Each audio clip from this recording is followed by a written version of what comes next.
Hello అండి. Next మనం వచ్చేసరికి లేబర్ అండ్ ఇండస్ట్రియల్ లా చదువుదాం. డైరెక్ట్‌గా అది 4 marks total. Labour and industrial so మొత్తం ఇది నార్మల్‌గా మీకు ఫస్ట్ ఫ్రంట్ పేజ్ చెప్తాను చూడండి. ఇండస్ట్రియల్ డిస్ప్యూట్స్ అంటే ఎవరి మధ్యన ఎంప్లాయర్ మధ్యన గొడవలు, ట్రేడ్ అక్కడ ఒక యూనియన్ ఉంటుంది అది. ఇండస్ట్రియల్ ఎంప్లాయ్మెంట్ ఎలా ఉండాలి, ఏ రూల్స్ ఇవన్నీ. పేమెంట్ సో ఇలా అందరం జాయిన్ చేస్తే వాళ్ళ పేమెంట్స్, సాలరీస్ ఎలా ఇవ్వాలి. ఎంప్లాయ్ కాంపెన్సేషన్ ఇలా ఎవరైనా చేసినప్పుడు వాళ్ళకి ఏమైనా ఇంజ్యూరీస్ ఏమైనా అవుతుంది వాళ్ళకి నష్టపరిహారం ఎలా ఇవ్వాలని చెప్పేది. మినిమం వేజెస్ సో చేసిన ఎంప్లాయ్కి ఈ గ్రేడ్కి ఎంత ఈ గ్రేడ్కి ఎంత అని చెప్పినది ఈ minimum wages. Factory act so ఇలా అయిపోయినప్పుడు ఇదంతా మొత్తం ఒక ఫ్యాక్టరీ కదా పెడతాం. ఫ్యాక్టరీ యాక్ట్లో ఏంటంటే కవర్ అవుతాయి ఫ్యాక్టరీ యాక్ట్. కాంట్రాక్ట్ లేబర్ ఇప్పుడు ఇలా అంటుంటే కొంతమంది కాంట్రాక్ట్ ఎంప్లాయీస్ ఉంటారు, కొంతమంది పర్మనెంట్ ఉంటారు. కాంట్రాక్ట్ వాళ్ళని పర్మనెంట్ చేయొచ్చు, కాంట్రాక్ట్లో ఉన్న వాళ్ళు తీసేయవచ్చు. ఆ పవర్స్ మొత్తం ఎవరికి ఎంప్లాయర్కి ఉండదు చెప్పేది ఇది. ఈక్వల్ రెమ్యునరేషన్ మెన్ ఉమెన్ ఇద్దరికి సేమ్ శాలరీస్ హైరింగ్లో కానీ లేకపోతే ఏదైనా వీళ్ళు అలా ఏం లేదు. సో ఇందులో మెయిన్ ఇంపార్టెంట్ సెక్షన్స్ చెప్తాను అనుకోండి ఇందులో కంటెంట్ పేజ్. ఫస్ట్ ఇండస్ట్రియల్ డిస్ప్యూట్లో ఫస్ట్ మనకి ఏముంది, మనకి డెఫినేషన్ చెప్పాము. Second dismissal of an individual workman during the industrial dispute. Second conciliation of is ఎవరెవర్ అని చెప్పేసి 4. Okay. Next notice of change ఏదైనా ఒక దాన్ని మనం చేంజ్ చేయాలనుకుంటే ఒక ఇండస్ట్రియల్ డిస్ప్యూట్ అది ఏంటి 9 ఏళ్ళు నోటీస్ ఆఫ్ చేంజ్ మనకి. ఓకేనా. నెక్స్ట్ 10 మనకి ఏం చెప్తుంది, reference of disputes of boards, courts, tribunals వీటి మధ్య ఎలా ఉంటాయి రిఫరెన్స్ డిస్ప్యూట్స్ అని చెప్పేది. వారంటరీ రిఫరెన్స్ డిస్ప్యూట్స్తో ఆర్బిట్రేషన్ మీడియేషన్ చేయడం ఎలా అనేసి. నెక్స్ట్ సెక్షన్ 11 ఏం చెప్తుంది, power of labour courts, tribunals, national tribunals to give the appropriate relief the discharge of dismissal work man అని చెప్పేది 11A అనమాట మనకి. Okay. Next publication of report and award 17. ఈ 17A అని చెప్తుంది commencement of the award. 17B వచ్చేసరికి payment of full wages work man pending proceeding in higher courts. So ఇది చెప్పేది మనకి 17B అనమాట మనకి. క్లియరా. నెక్స్ట్ వచ్చేసరికి మనకి ప్రొహిబిషన్ ఆఫ్ స్ట్రైక్ అండ్ లాకౌట్స్ ఇలా చేయకూడదు అంటాం కదా మనం. సో అవి ఎందుకు చేయకూడదు అని చెప్పి సెక్షన్ 22 మనకి. 23 అని చెప్తుంది general prohibition of strikes and lockouts. Illegal strikeouts 24. Next layoffs and retirement అంటే లైక్ రాకుండా చేయకుండా అప్లికేషన్స్ అవి ఏంటంటే డెఫినేషన్ ఆఫ్ కంటిన్యూస్ సర్వీసెస్, తర్వాత right of workman layoff compensation, condition of precedent రెసిడ్మెంట్ రిట్రెచ్మెంట్ ఆఫ్ వర్క్ మ్యాన్, తర్వాత compensation of workman in case of transfer undertakings ఏమైనా అయితే, తర్వాత 60 days notice to given the intention to the close down the in undertaking form కోసం. Procedure of రిట్రీట్మెంట్ ఏంటంటే re-employment written work ఎవరైనా మనం కొత్తగా తీసుకున్నటువంటి వాడిని మళ్ళీ రీఎంప్లాయ్మెంట్ చేయాలంటే ఏంటి రూల్స్ అవి. నెక్స్ట్ ఇందులో ఏంటి special provision related to layoff retrenchment ఇవేవైతే రెండు ఉన్నాయి కదా దాని రిలేటెడ్లో ఉన్న స్పెషల్ ప్రొవిజన్స్ అనమాట మనకి. Applications chapter, definitions, provision of layoff ఎందుకు చేయకూడదు, condition of procedure retrenchment workman, procedure for down undertaking ఈ రెండింటి కలిపి ఇందులో ఉందన్నమాట మన ప్రొవిజన్స్లో. సేమ్ ఆ యాక్ట్లో ఉన్నట్టే సేమ్. అన్ఫెయిర్ లేబర్ ప్రాక్టీసెస్ అసలు వాడు లేబరో కాదో వాడు ప్రాక్టీస్ వచ్చో లేదని అటువంటి వల్ల మనం తీసుకోకూడదు. అది చెప్పేది మనకి provision of unfair labour practice అలా తీసుకోకూడదు. పెనాల్టీ ఫర్ కమిట్ అలా ఉండి వాళ్ళు చేస్తే అది పెనాల్టీ ఏంటని చెప్పేది ఇది సెక్షన్ 22 అనమాట. మిస్లీనియస్ ఏంటి మనకి conditions of service may remaining unchanged and circle during the pendency proceedings. Next special provisions of education of the weather conditions of service change the during pendency proceedings. Okay. So ఇవి ఈ రెండు మనకి miscellaneous చూస్తున్నాడు. Next మనకి ఏంటి అది వచ్చేసరికి first act మనకి అది ఇండస్ట్రియల్ డిస్ప్యూట్స్లో ఉన్నది. నెక్స్ట్ ట్రేడ్ యూనియన్ అంటే ప్రతి యాక్ట్లో ట్రేడ్ యూనియన్ ఉంటుంది. ఆ యూనియన్ ఏంటంటే ఫస్ట్ డెఫినేషన్ అయిపోయిన తర్వాత next minimum requirement of about membership. ఒక ట్రేడ్ యూనియన్ మనం మెయింటైన్ చేయాలంటే ఎంతమంది మినిమం అంత ఉండాలని చెప్పేది సెక్షన్ 9 అనమాట మనకి. నెక్స్ట్ అయితే incorporation of registered trade union అసలు అంటే రిజిస్ట్రేషన్ లేకుండా ఉండేవి ఎలా ఏంటని చెప్పేది అది. నెక్స్ట్ వచ్చేసరికి right liabilities registered trade union అసలు వాళ్ళకి లైబిలిటీస్ ఏంటంటే వేందు అర్హులు అవుతారని చెప్పి constitution of a separate fond of political purposes, criminal conference of trade dispute, immunity of civil suits attend cases. So ఇవన్నీ కూడా మనకి అందులో ఉంటాయి మనకి. క్లియరా. నెక్స్ట్ ఇది ట్రేడ్ యూనియన్ కోసం మనకి. ఓకేనా. నెక్స్ట్ ఇండస్ట్రియల్ ఎంప్లాయ్మెంట్ ఇచ్చేటప్పుడు ఏంటి రూల్స్ అని ఇందులో ఉంటాయన్నమాట మనకి. Submission of draft standing orders. Okay. తర్వాత certification of standing orders, appeals, తర్వాత duration of modification of standing orders, payment subsistence allowances. Okay. ఇది అయిపోయిన తర్వాత నెక్స్ట్ లాస్ట్లో షెడ్యూల్ అని ఉంచండి matter to be proved the standing orders అని చెప్పేసి ఇందులో ఏంటంటే హాలిడేస్, లీవ్స్ ఇవన్నీ కూడా. ఇండస్ట్రియల్ ఎంప్లాయ్మెంట్ అంటే ఒక మనిషికి మనం ఎంప్లాయ్మెంట్ ఇచ్చినప్పుడు వాడికి లీవ్ ఇవ్వాలి, వాడికి శాలరీ ఇవ్వాలి, దాంతోపాటు ఇంకేంటి ఉండాలి, హాలిడేస్ ఇవన్నీ ఉండాలి కదా. అది చెప్పేది మనకి ఇండస్ట్రియల్ ఎంప్లాయ్మెంట్ అనమాట. ఓకేనా. Next payment of wages. ఇప్పుడు ఇందులో జాయిన్ అయ్యారు కదా మనకి శాలరీ అయితే ఇవ్వాలి కదా. ఆ శాలరీ కోసం చెప్పేది మన definition. Responsibility of payment wage ఎవరు ఎంప్లాయర్ ఇవ్వాలి మనకి responsible. Fixation of page payment like చెప్పాను కదా మినిమం వేజ్ ప్రకారం మనకు ఫిక్స్ చేస్తారు వాళ్ళు. టైమ్ ఆఫ్ పేమెంట్ ఏ టైంలో పే చేయాలి. Deductions which may be made from the wages ఎందుకు డిడక్షన్ చేస్తామని చెప్పేసి. ఫైన్స్ దేనికి, deductions of options from duty దేనికి, deductions of damage of loss, deductions of service of rendered. Okay.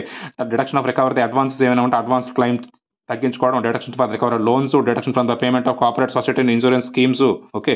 Next claims arising out of the deductions from the wages of the delay payment wages and penalty malicious vexatious claims. Next వస్తారు single application of the respect claims from unpaid group. Next appeal చేసుకోవడం, penalty offence under this act. Okay, ఇవన్నీ చెప్పేది మనకి payment వేజ్లు అనమాట మనకి. ఓకేనా. Next employee compensation. Like ఇప్పుడు ఒక ఎంప్లాయ్ ఏమైనా జాయిన్ అయ్యాడు, వాడు శాలరీ అంత ఇస్తాను, వాడు ఏమైనా ఎక్కడైనా పడిపోయి చేసి వాడు కాల్లో చేయదు ఇరిగింది అనుకుంటే అప్పుడు దాని కాంపెన్సేషన్ ఎలా డెఫినేషన్.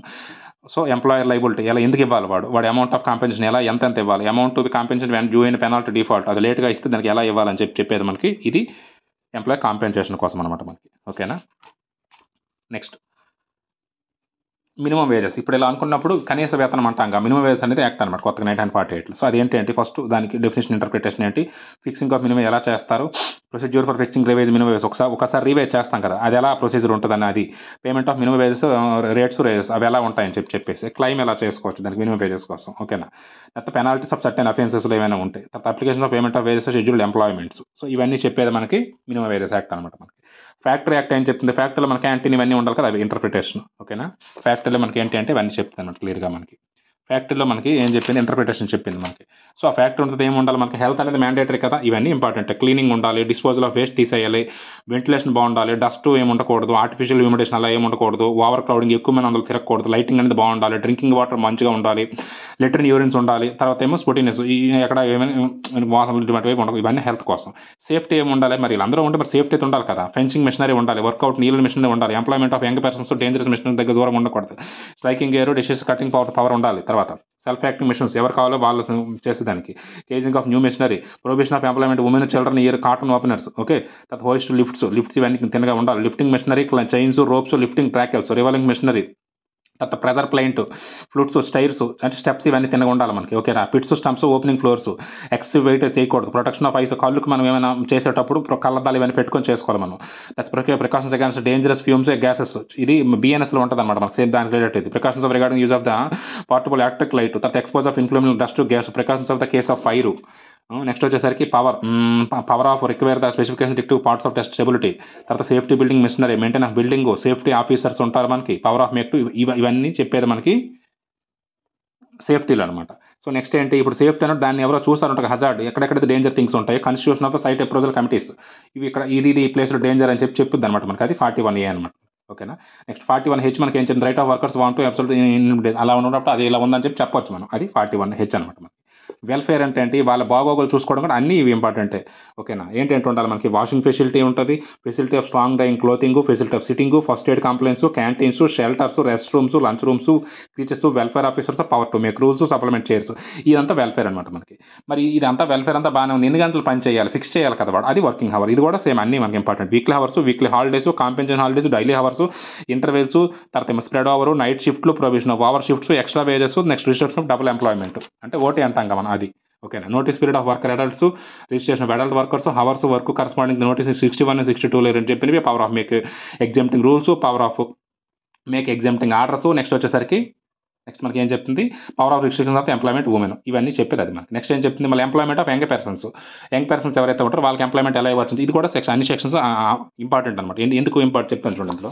సో ఇందులో మనకి ఏంటంటే చెప్తుంది మనకి provision of employment young children, non adult workers of carry tokens, తర్వాత ఏం సర్టిఫికేట్ ఆఫ్ ఫిట్నెస్ వాడు బాగున్నాడు అని చెప్పేసి, effect of certificates of fitness guarantee అడాల్ట్మెంట్, working hours for children, notice period for work for children, register of child workers, hours corresponding with notice of the section 72 registered of 73, power of required medical examination, power of make rules, certain other provisions of the law not బైరెడ్, ఏవేవైతే అవి తీసుకోకూడదో చెప్పేదాన్ని. ఇది మొత్తం employment young persons కోసం మనకి.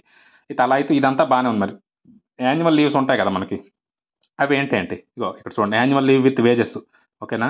అలా ఉండేటప్పుడు wages during the leave, దానిలో అమౌంట్ ఎలా ఇవ్వాలి మనకి, payment in advance certain cases ఎలా తీసుకోవచ్చు, తర్వాత mode of recovery unpaid wages, ఇవన్నీ ఇందులో ఉంటాయి మనకి. క్లియరా. ఇది చెప్పేది మనకి annual leaves and employment young persons కోసం. ఇది క్లియర్ అండి. నెక్స్ట్ కాంట్రాక్ట్ ఉంది, ద కాంట్రాక్ట్ లేబర్ అన్న. ఏదైనా ఒక కాంట్రాక్టర్ ఎవరైనా ఉన్నాడు మనకి, వాడిని పర్మనెంట్ చేయొచ్చు, వాడిని తీసేయవచ్చు. సో ఆ కండిషన్స్ ఏంటండి చూడండి, registration of certain establishments, revocation అంటే రివోకేషన్ చెప్పి ఆల్రెడీ మీకు ఐడియా ఉంది. రివోకేషన్ అంటే క్యాన్సిల్ చేయడం, క్యాన్సిల్ ఆఫ్ రిజిస్ట్రేషన్ అంటే చేయొచ్చు. ఎఫెక్ట్ ఆఫ్ నాన్ రిజిస్ట్రేషన్ ఏంటంటే provision of employment contract, so వాడిని ఎలా ఎంప్లాయర్ అనేవాడు ప్రొవిట్ చేయవచ్చు. ఇక్కడ ఏంటి మళ్ళీ welfare health contract of labour, ఈ కాంట్రాక్టర్ కూడా మెయింటైన్ చేయాలి. ఏం మెయింటైన్ చేయాలి, canteens, rest rooms, other facilities, first aid facilities. Okay. Next వచ్చేసి liability of principal of employer certain cases, response of payment, ఇవన్నీ కూడా వాడు కూడా మెయింటైన్ చేయాలి మనకి. సో అది మొత్తం చెప్పేది మనకి ఇది చాప్టర్ 5 అనమాట. క్లియరా? నెక్స్ట్ ఈక్వల్ రెమ్యునరేషన్, మెన్కి ఉమెన్కి ఇద్దరికి కూడా సేమ్ అమౌంట్ ఇవ్వాలని చెప్పేది ఈక్వల్ రెమ్యునరేషన్ అనమాట మనకి. ఓకేనా? ఇందులో ఏం చెప్తుంది ఇక్కడ చూడండి, payment of remuneration equal rates men and women ఇద్దరికి కూడా సేమ్ ఇవ్వాలి మనకి. వర్కర్స్ ఆంధ్ర మ్యాటర్ అండ్ మిగతా వాటిలో కూడా ఇక్కడ ఏంటంది, సెక్షన్ 4 నుంచి duty of employer pay equal remuneration men women worker the same work similar nature, no discrimination అంటే అందులో వివక్షత ఉండకూడదు మనకి. To be made the recruiting men and women workers అంటే సేమ్ ఉండాలి మనకి, అది చెప్పేది మనకి. క్లియర్ అండి? ఇది మొత్తం టోటల్గా మనకి లేబర్ అండ్ ఇండస్ట్రీ లా కోసం.